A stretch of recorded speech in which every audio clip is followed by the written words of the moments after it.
Good morning friends, welcome to my YouTube channel. Myself Alpesh Parekh, and today I am going to discuss surge impedance and surge impedance loading.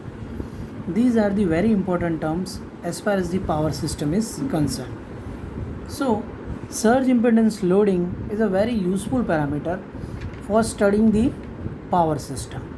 Surge impedance loading is used for the prediction of the maximum loading capacity of the transmission line. If we are knowing the surge impedance loading, then we can find what is the loadability of the transmission line.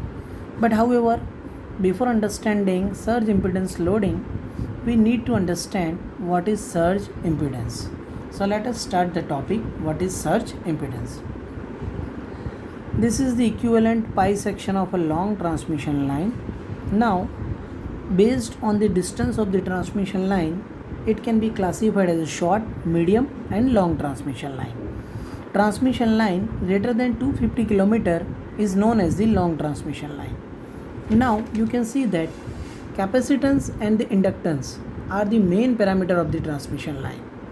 It is distributed uniformly along the all over the transmission line, and these parameters are also called the distributed parameters, right? So it is the equivalent pi section of the long transmission line.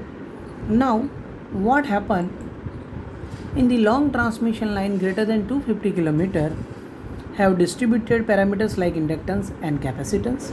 So when the line is charged, what happens, the capacitive component will feeds the reactive power to the line, and at the same time the inductance component absorb the reactive power. So if we take the balance of these two phenomena, then we will get capacitive var is equals to inductive var. Now this capacitive var is given by V square by Xe. At the same time inductive var is given by I square into XL. Now what is the V? This V is the phase voltage, I is the line current, Xe is the capacitive reactance per phase, XL is inductive reactance per phase. Now we know that Xe is equals to 1 upon 2 pi Fc and XL is equals to 2 pi FL. So if we put this value of Xe and XL, upon simplifying we will get V by I is equals to under root of XL into Xe. If we put the value of XL and Xe in this equation, XL is equals to 2 pi FL. So I have put that value of XL, and Xe is equals to 1 upon 2 pi Fc. So I have put that value. Now your question, this L is coming from where? So L is the length of the transmission line. We are talking about the per unit length, that is why I have mentioned L here and here, right? So by simplifying the equation, I will get V by I is equals to under root of L by C, and that is known as the surge impedance of the transmission line. It is also called the natural load of the line, because what happened, as I have discussed, whatever the capacitive var generated are absorbed by this inductive var. So there is no power is dissipated in the transmission line. And if we going for the voltage profile, it is also the flat voltage profile. Now we will discuss about surge impedance loading.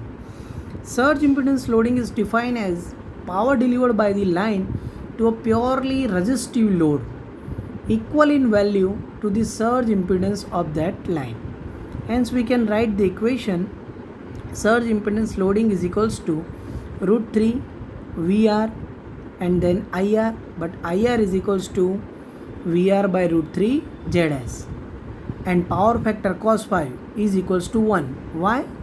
Because it's a purely resistive load. So that is why surge impedance loading is equals to root 3 VR, and instead of IR we are giving VR into root 3 ZS. So we will get VR square by ZS. ZS is nothing but the surge impedance under root L by C. So we will get this equation, right? Now the unit of surge impedance loading is watt or the megawatt.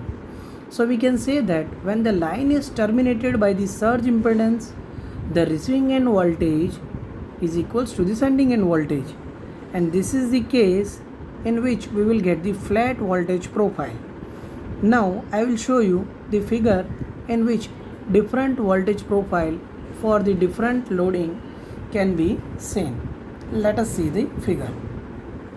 This is the voltage behavior of a long transmission line without shunt reactor installed. This is the sending end voltage Vs, this is the receiving end voltage Vr, and these are the four voltage profile. You can see that if the surge impedance loading, the voltage profile is almost flat. This is the voltage profile of no load condition, this is the voltage profile of full load condition, and this is the voltage profile of the short circuit condition. But one thing you have to be very clear that surge impedance loading is not depends on the length of the transmission line. Now, what is the application of surge impedance loading in the power system? So as I have already told you that generally the power system engineers represent the line loading in terms of SIL. SIL means surge impedance loading. This is the classification of the transmission line, short, medium and long, according to the distance of the transmission line. You can see that less than 80, it's a short transmission line. From 81 to 250, it is called a medium transmission line, and greater than 250, that is long transmission line, right? Now, maximum loading of the line are generally 1.2 to 1.5 times the surge impedance loading, right? Now what happened? Let us take some example to find the line loading. By knowing this phenomena, you can also calculate the line loading of any desired voltage level. I have taken one example of 110 kV voltage. Now, suppose we want to find the line loading of 110 kV. Then what is the formula? It's a 1.5 times SIL. So 1.5 times SIL means voltage square by Zs. 1.5 times, what is the voltage level? 110. So take the square of 112. And what is the Zs? For the overhead transmission line, the value of Zs is 400, right? And for the underground cable, the value of Zs is 10 times lower. That means it's a 40. So I have put this value, and after simplifying this equation, I will get line loading of 110 kV. I will get 45 megawatt, right? The same way you can find the line loading of 220 kV line, 400 kV line, or this 765 kV line. Alternatingly, you can find also what is the voltage to transfer the power of 3000 megawatt, to transfer the power of 4000 megawatt. You can also calculate it also in the reverse manner. So we can say that for any voltage we can find the line loading capacity by using the above equation. So it is the most important application. And the second application, so surge impedance loading is used to determine the lightning surge voltages. As we are knowing that current I is equals to V by Z, so by using this SIL we can select the proper rating of the lightning arrestor which can protect the power system. So it is also a very important application in the power engineering. So by knowing the surge impedance loading, we can know line loadability, and second, we can know the rating of the lightning arrestor to protect the power system.